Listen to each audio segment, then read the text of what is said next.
In today's video, I'm going to teach you how to import a CSV Excel file into HubSpot.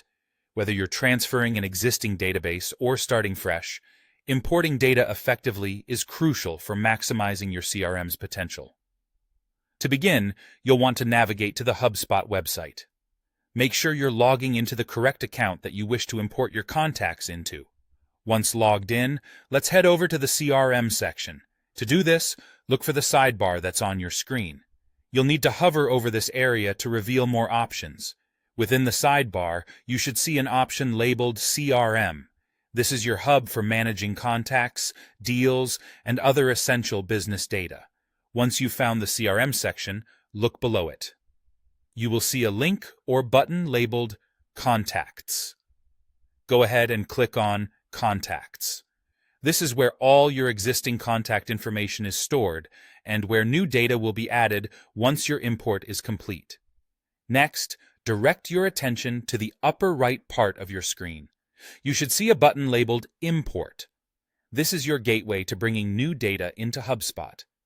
Click on this Import button to start the import process. You'll be presented with a few options on how you want to proceed. At this point, HubSpot will ask if you'd like to add your existing contacts and offer you a choice between getting assistance from HubSpot or setting it up yourself. For the purpose of this guide, let's choose Set It Up Myself. This option gives you full control over the import settings and allows you to follow along step by step. Once you've chosen to set it up yourself, you'll see an option to import from files. Click on this, and you'll be prompted to select the CSV file you wish to import.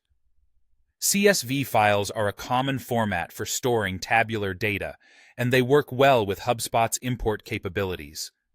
When selecting your CSV file, ensure that it's formatted correctly according to HubSpot's specifications.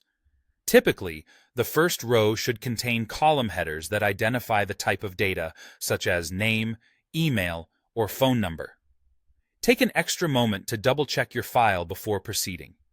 Now that you've selected your file, HubSpot might ask you to map the columns in your CSV file to the existing fields in HubSpot. This step is crucial because it ensures that your data ends up in the correct place. For example, ensure that email addresses from your file are matched with the email field in HubSpot. Once you're satisfied with how your data will be imported, go ahead and confirm your selections. Then start the import process. Keep an eye on the screen for any notifications that let you know when the import is complete. And that's it! You've successfully imported a CSV Excel file into HubSpot. This simple and effective process can significantly enhance your contact management within the platform, bringing all your essential data into one accessible place.